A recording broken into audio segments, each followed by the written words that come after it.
어머니가 가자. 그래서 어머니 손잡고 이제 미국으로 오게 됐지. 그냥 가자. 제 또래들에 비해서는 한 10년 늦었는데 결국은 다 따라잡게 되더라고요. 나이 별로 큰 요소가 안 되는 것 같아요. 둘째 아이부터 사춘기 때 얘기를 하는데 그 전까지 말을 잘 듣던 아이가 못 알아듣는 척을 하는 거예요. 86년에 오셔가지고 지금까지 거의 몇 년이죠? 40년이 다 돼가는데 미국 이민 생활에 대해서도 궁금하신 분들이 굉장히 많아요. 굉장히 두려워하시는 분들도 있을 거고 막 왜 미국에 처음에 들어오려고 하셨고 그리고 정말 짧지 않은 시간인데 이민 생활이 좀 어떠셨는지 그리고 미국에 이제 오고 싶어 하신 분들이 분명 또 있을 거란 말이죠. 그러니까 그런 분들한테 또 해주고 싶은 얘기들이 있을 것 같고요. 제가 67년생인데 18살이거든요. 고등학교 졸업하고 대학교 실패하고 이제 재수하다가 어느 날 그냥 어머니가 가자. 그래서 어머니 손잡고 이제 미국으로 오게 됐죠. 그냥 가자. 예, 네. 그러니까 뭐 재수를 하는데 별로 가망이 없어 보이니까 따르게 수습을 하신 것 같아요. 근데 그때는 저는 미성년자고 어머니가 초청을 받아서 저를 그냥 데리고 오신 거예요. 근데 그냥 놓고 가셨죠. 아무 대책 없이. 그냥 놓고. 네. 그래서 한국에서는 진짜 학교, 집 이거 외에는 가본 적이 없었는데 어디 뭐 스포츠를 보러 간 적도 없고 극장도 혼자도 제대로 못 가봤는데 미국에 딱 떨어뜨려 놓고 가시니까 삐뚤어나가기 시작한 거죠. 공부하라고 보내놨더니 그 후로 한 9년 정도를 공부를 안 한 거예요. 공장에 들어가서 박스 날라보고 그거 가지고 생활이 안 되니까 주말에는 피자 가게 가서 피자 만드는 거 딜리버리도 하고 그렇게 하다가 끝이 안 보이더라고요. 너무 절망적이고 난 어떻게 해야 되나. 그때만 해도 전화값이 굉장히 비쌌거든요. 네.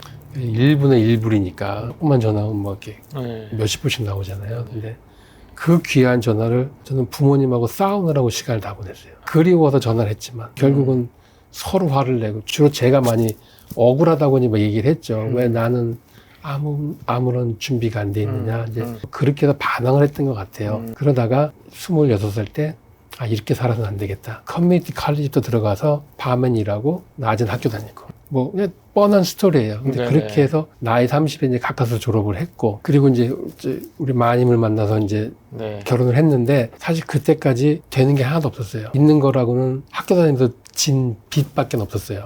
빚 한 3만 불 정도.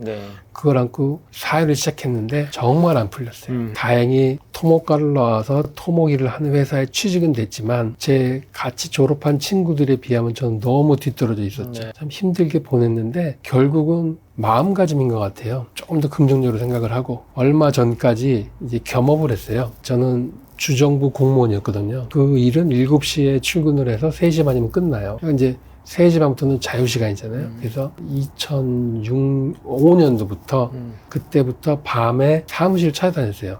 밤에도 일하는 구조회사가 있는지. 왜냐면 저는 토목이었지만은 도면을 그리고 싶었거든요. 항상 그 설계를 하고 싶은 마음이 있었는데 결국은 이제 많이 힘들어지면서 아이가 하나, 둘, 셋, 넷 되니까 이제 점점 힘들어지더라고요. 그래서 이제 세컨 잡을 찾았는데 밤에 일하는 회사를 간신히 찾아서 거기서 일을 배웠죠. 한 4, 5년 배우고 그다음에 그때 제가 좀 다쳤어요. 허리를 다쳐가지고 일을 못 나가가지고 그냥 한 분, 두 분 와서 좀 이거 좀 해줘. 그래서 이제 이 사람도 설계 일을 원래 계속 하고 있었으니까 간단한 걸 갖고 좀 해달라 그래서 그렇게 시작한 게 여기까지 오게 된 거죠. 근데 이제 보면은 제가 부모님 탓만 하고 뭐 나는 흙수저야 뭐 이렇게 얘기를 했으면은 원망만 하고 있었으면 아무것도 안 됐겠죠. 저는 일단 가족이 있으니까 매개는 살려야 되겠고 전공은 놓치기 싫고 그래서 좀 남들보다 1시간 더 일한 것 같아요. 한 발 더 뛰고 사치 같은 거 안 하고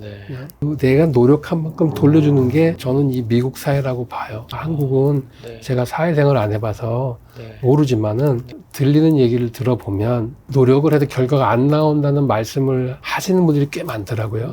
일례로 제가 여기 조기축구회를 일일만 나가는데 거기서도 그런 말씀을 해주시는 분들이 많아요. 그리고 제가 미국 처음 왔을 때 이러던 공장에서도 보면 다 한국에서 한가닥 하시던 분들이라고 다 말씀을 하세요. 내가 한국에서는 뭐 기사도 다녔고 내가 뭐 그랜저가 있었고 말씀을 하시는데 결국은 저 19살, 20살 때 박스 나를 때 저랑 같이 3불 50점 받고 일하셨거든요.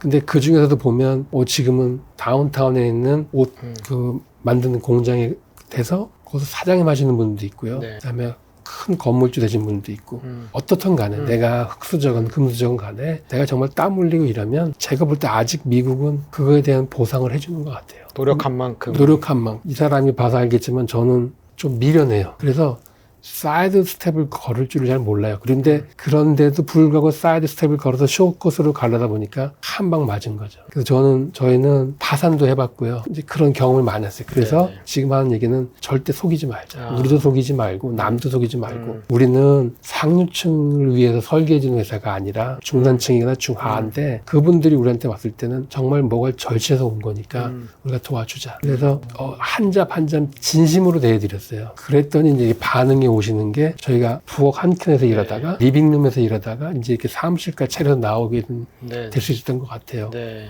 다 똑같잖아요. 사람 사는 게. 혹시 한국에서 이민을 오실 생각을 하고 계시다면 한국이나 여기나 특히 다를 바가 없어요. 사실 40년 전에는 차이가 많았죠. 가끔 한국 가면 이 누나들이 그래요.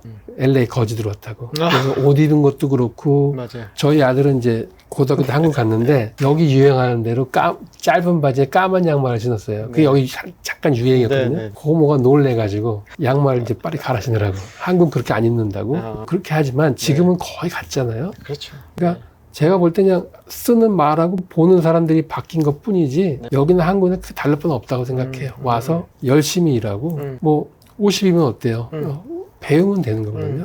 배워서 네. 궤대에 올라가는 건 금방 올라가더라고요. 그래서 혹시 이민을 생각하고 계시는 분들이 있다면 미국은 더 이상 뭐 젖과 꿀이 흐르는 그런 나라는 아니에요. 하지만 한국에서 하셨던 것만큼 여기 와서 하시면 저는 어려울 건 없다고 생각합니다. 사실 저도 제 또래들에 비해서는 한 10년 늦었는데요. 결국은 다 따라잡게 되더라고요. 나이는 별로 큰 요소가 안 되는 것 같아요. 네네. CM 어소시에이트를 몇 년 동안 하신 거죠? 그러니까 이제 11년 차 들어가는 거죠. 11년 차. 예. 그럼 그동안에 정말 많은 프로젝트를 하셨을 텐데 좀 기억에 남는 프로젝트 한 가지를 공유해 주실 수 있으신가요? 기억나는 잡은 많은데 하나 잡은 저쪽 컬블시리 쪽을 했어요. 저희가 설계를 하고 3D를 만들어 드리는데 건물이 3D보다 더 좋게 나오는 건 거의 없었거든요. 그만큼 플랜대로 하기 쉽지는 않습니다. 네. 끝으로 갈수록 돈이 떨어지잖아요. 원래 계획은 이제 멋있는 피니시였는데 이게 돈 때문에 흐지부지 끝난 경우가 있었어요. 공사를 하다가 공사하시는 분이 오늘 잠적을 해버렸어요. 뼈대까지는 다 끝났는데 이제 파이널 피니시를 해야 되는데 방법이 없는 거예요. 저도 이제 파이널 그 인테리어 하시는 분들 막 찾아다니는데 사람을 구할 수가 없었는데 이 친구가 자기가 하겠다고 나온 거예요. 너 사람이 없고 집에는 못 들어가고 있고 자기가 했는데 마침 이게 웨딩샵 비즈니스를 하시는 분이어서 중국에 끈이 많았어요. 그래서 저희 다른 직원이 거의 매일 가다시피 해서 이제 같이 일을 했는데 나온 결과는 3D를 능가하는 피니시가 된 거예요. 처음에 계획해보다 훨씬 더 예쁘게. 네, 여기 저쪽 아, 제일 네. 중앙에 걸어놓은 집이 저 집인데 저 집인가요? 저 위쪽이요. 저거요? 네. 그 친구가 돈도 그렇게 많이 들인 것 같진 않아요. 중국에서 다 물건 들여왔고 결국 저 집이 모델하우스가 됐어요. 그러니까 이 친구가 집을 짓고 이제 거의 끝나갈 쯤에 결혼을 했고요. 재밌게 살래 그랬는데 주변 사람들이 가만 안 놔두는 거예요. 두들겨서 나 니네 집 좀 보고 싶다고. 너무 이쁘다고. 그래서 이 친구가 샵을 와이프한테 맡기고 자기는 이 공사하는 길로 뛰어들었어요. 한번 해보고 이렇게 해보고 자기가 싶다고. 재능이 좀 있다는 걸 좀 그래서 아는 거예요. 저희가 그 라이센스 딸 수 있도록 도움을 좀 주고 네. 이 친구도 자기 인맥을 통해서 라이센스 따서 저희하고 그렇고 나서 한 3잡을 같이 했거든요. 근데 생각보다 쉽진 않아요. 지금 굉장히 힘들게 공사를 하고 있어요. 근데 네. 저희가 아마 신경이 쓰이니까 자주 가죠. 근데 한 번도 힘들어서라는 소리를 안 해요. 재밌대요. 무슨 일인지 몰랐지만 저하고는 2달 정도 연락이 끊긴 적이 있었어요. 네네. 근데 어느 날 갑자기 연락 와서 급하다고 좀 와달라 해서 가보니까 기껏 끝냈는데 인스펙터가 와서 다 위를 다 뜯어내라 그랬대요. 네. 뜯어봤더니 이제 안에가 다 썩어 있는 거예요. 이제 그걸 못 본 거죠. 그래서 안을 이제 다 마감을 했는데 뜯어보니까 위가 다 썩어 있었어요. 어떻게 할까 뭐 고민도 없어요. 도면 좀 만들어달라고. 시에 일단 허가를 받고 자기가 지붕부터 다시 내려오겠다고. 그래서 결국 2번 공사를 했는데도 너무 재밌다는 거예요. 그래서 그 친구 지금 살고 있는 집이 가장 기억에 남는 프로젝트이기도 하지만 네. 저걸로 인해서 한 사람이 잡을 바꿔버린 게 됐더라고요. 네. 굉장히 긍정적이라서 제가 그 사람 그 친구 볼 때마다 어깨를 토닥거려줘요. 네네네. 참 잘하고 있다고. 네. 거의 뭐 최악의 케이스를 좀 바꾼 케이스인데 중간에 제너럴 컨트랙터가 도망가고 예, 예. 그러니까 그 본인이 맡아서 무슨 문제인지 모르겠지만 네네. 자기가 데리고 있던 사람들까지 버리고 도망갔어요. 이분들은 2달째 월급 못 받으니까 네, 네. 힘들게 사시는 분들인데 이 친구가 가서 다 해결해주고 네. 하자. 네. 그렇게 해서 지금 그 친구들을 데리고 지금도 하고 있고. 예, 네. 일을 하고 있는데 잘 하고 있어요. 네. 사람을 살리는 일도 하시는. 아유, 네. 하나 뭐 말씀해 주시는 얘기 이렇게 쭉 들어보니까 저희 가족도 별반 다를 게 없었거든요. 비슷했던 것 같아요. 그 대표님도 그러시죠. 네네. 저도 중학교 때 와서, 그러니까 저희 부모님이 이제 40대 오셨죠. 저희 부모님 좀 그렇죠. 늦게 오신 거 편이죠. 근데 오셔가지고 그때 이제 레스토랑을 하나 사셨는데 그걸 지금도 하고 계세요. 그때 조그만 이제 프랜차이즈 레스토랑을 사셔가지고 원래는 한국에서 뭐 회사 다니다가 그렇죠. 이제 오셔가지고 식당 일 배워서 거기서 알바로 일하시다가 그 가게를 산 거거든요. 그래서 그걸 20년째 지금 하고 계시는데 예. 보면은 참 존경스럽기도 하고, 그러니까 처음 1세대 이민 오신 분들이 참 고생 많이 하셔서 많이 하셨죠. 지금의 이런 수준까지 오시게 된 거구나 이런 생각도 많이 들기도 하고, 또 방금 말씀해 주신 것처럼 노력한 만큼 보상이 따른다. 네. 그 말에도 정말 공감 많이 합니다. 자녀 입장이잖아요. 어떻게 보면 네. 자녀 입장으로 보면은 여기서 태어난 애들은 좀 덜 한 것 같은데 저같이 1.5세, 그러니까 완전히 미국도 아니고 그렇죠. 그렇다고 완전히 또 한국권이 아닌, 그러니까 학교에서 시간을 보낼 때도 약간 애매해요. 완전 이쪽에 속하지도 못하고 저쪽에 속하지도 못하는데, 제가 그런 분들에게 드리고 싶은 조언은 그럼에도 불구하고 두려워할 필요 없다. 어차피 여기 캘리포니아 오시는 거라 그러면 여기가 이민자들이 굉장히 많잖아요. 그렇죠. 그러니까 오히려 이민자들이 더 역차별이라고 하나요? 네, 오히려 백인들이 더 차별당하는 그런 상황도 있는 것 같기도 하고. 저희 네. 아이들은 이제 2세잖아요. 완전 2세죠. 네. 제가 봤을 때는 네. 1.5세라는 거. 네. 그러니까 한국에서 어느 정도 생활을 하고 그렇죠. 한국말을 완전히 숙지하고 온 친구들이 이중 언어는 완벽하게 하는 것 같아요. 근데 아무래도 이제 10살 넘어서 다른 나라를 왔잖아요. 네네. 이 아이들이 마음가짐이 달라지는 것 같아요.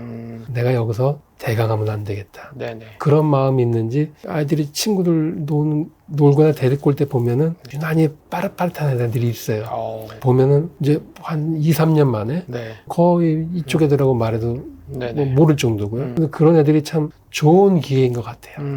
우리 대표님처럼 1.5세 아이들은 전혀 머리로 한국말, 영어를 따로 생각할 필요가 없는 것 같더라고요. 그냥 자동으로 나오더라고요. 네. 그리고 꼭 한국에서 미국에 와서가 아니라 어느 한 지점에서 다른 완전히 문화가 다른 지역으로 가면 사람이 좀 각성하는 것 같아요. 뭐 물론 100이면 100 다 잘 될 수는 없지만 대부분 보면 그런 친구들이 생활을 잘하는 것 같아요. 어딜 가도 네. 적응 잘하고. 저도 역으로 한번 저희 아이들을 좀 다른 쪽으로 보낼까. 보낼까. 예. 한번 그런 생각도 해본 적이 있어요. 네네네. 어디든 좋으니까 가서 그 나라 문화를 배우고 경험해라. 경험해라. 그렇죠. 다 문화를 경험하는 거니까 네네네. 그건 참 좋은 것 같아요. 어렸을 때 이렇게 자녀분들 키우시면서 어쨌든 그 사춘기가 있잖아요. 커뮤니케이션이 만약에 이렇게 완전히 편하지 않으면 속마음을 막 이렇게 다 얘기하고 이런 게 좀 어려울 그렇죠. 수도 있을 것 같은데 예. 좀 그런 거는 어떻게 좀 지혜롭게 좀 넘어가셨는지도 궁금합니다. 방금 말씀하신 대로예요. 저는 아이들하고 언어 소통에 문제가 없다고 생각을 했는데 큰 아이는 좀 쉽게 넘어갔어요. 네. 근데 둘째 아이부터 사춘기 때 얘기를 하는데 그 전까지 말을 잘 듣던 아이가 못 알아듣는 척을 하는 거예요. 그리고 실제로 못 알아들었고요. 그러니까 저도 흥분을 하면 한국말이 튀어나오지 네. 영어가 튀어나오지 않잖아요. 그러니까요. 그래서 언어 소통에 좀 문제가 있었는데 네. 이거를 큰 아이가 봤어요. 근데 자기 옛날 일을 생각을 했는지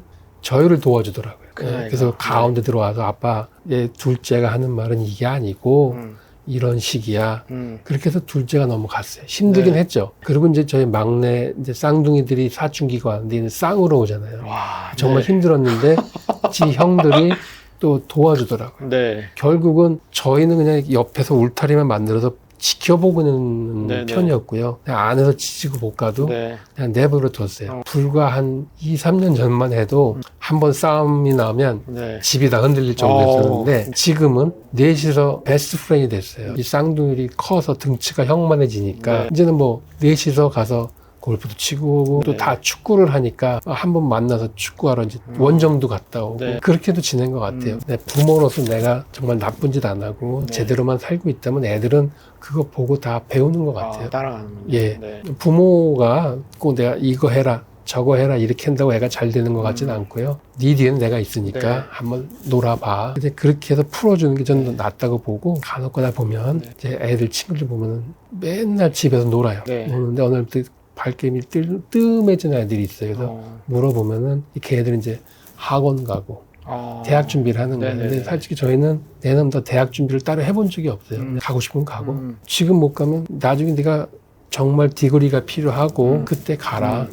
그랬더니 정말 고맙게도 네. 하나씩 가기 시작하더라고요. 알아서 알아서 가고 저희가 해준 거는 그냥 학비. 사실 이 일도 아이들 학비하고 이제 축구를 하니까 클럽을 들어가는데 그런 학원비를 대주기 위해서 일을 시작을 했는데 결국 이제 이게 오히려 얘들이 졸업을 하고 요즘 캥거루 주기라고 그러잖아요. 네네. 잡았지만은 너무 이제 폐가 약하니까 네. 그걸로 지금 집값에 맞춰서 살 수가 없더라고요. 그래서 그렇죠. 결국은 다 들어왔어요. 이제 큰 아이부터 시작해서 이렇게 게임만 하지 말고 요즘에 엄마 아빠가 이제 시애를 가야 되는데 시간도 부족하고 영어가 딸린다. 네가 좀 도와주면 어떻겠니? 그래서 이제 한 게 벌써 이제 5년이 다 돼가요. 네. 그러더니 둘째도 마찬가지예요. 네. 졸업하고 잡을 잡았는데 이게 안 맞으니까 네. 결국은 들어왔고 그래서 제가 그냥 한번 엄마 아빠 좀 도와줄 수 있겠어? 네, 네. 그랬더니 해봤는데 큰 아이나 아까 대표님 잠깐 말씀드렸지만 다행히 이쪽에 소질이 있어요.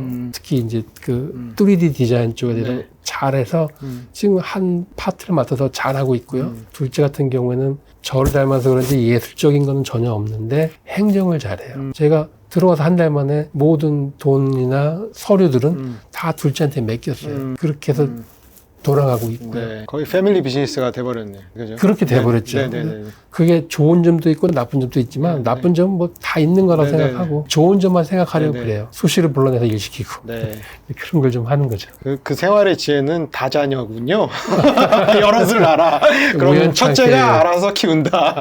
막 옛날 그 어른들한테 그 말들을 듣고 자라서 그런가 봐요. 네네네. 아이가 넷이 됐고 참 힘들었지만 이제 와서 한 이제 와서. 25년 지나고 나니까 네. 아 이제는 마음 놓고 애들하고 얘기도 하고 또 뭐 그냥 저희 이제 6이니까 식비가 엄청 나와요. 엄청나. 한번 또 식당 아들이 넷이신 네, 거잖아요. 그리고 네. 고기들을 좋아해가지고 네. 어디 나가서 먹으면 그냥 500불은 뭐 그러니까요. 될 것도 아니에요. 그래서 네. 그건 좀 자제하고 있고. 네. 그래서 이제 재밌어요. 네네. 하다못해 삼겹살만 이렇게 사놓고 먹어도 네. 그냥 웃으면서 네네. 이렇게 얘기도 하고 또 저는 술을 좋아하지만 얘들은 술을 안 마시더라고요. 내심 섭섭하긴 하지만 네. 또 그것도 다행이라고 생각하고요. 제가 좋아하니까 가끔 부르세요. 제가 좋아합니다. 우리 만나서 네네. 한번 얘기하면서 세주 한잔 하는 것도 괜찮죠. 아, 네. 재밌고 소중한 말씀 감사드립니다. 종종 저희 유튜브에 앞으로 출연하실 건데, 네. 저 좋은 얘기 많이 해주시고, 시간 내주시기 정말 어려우셨을 텐데, 아, 예. 너무 감사드리고요. 다음에는 여기 지금 토렌스잖아요. 저희가 네. 있는 곳이. 그러니까 토렌스 지역도 뭐 설명 한번 해주시면 좋을 것 같아요. 감사합니다. 수고하셨습니다.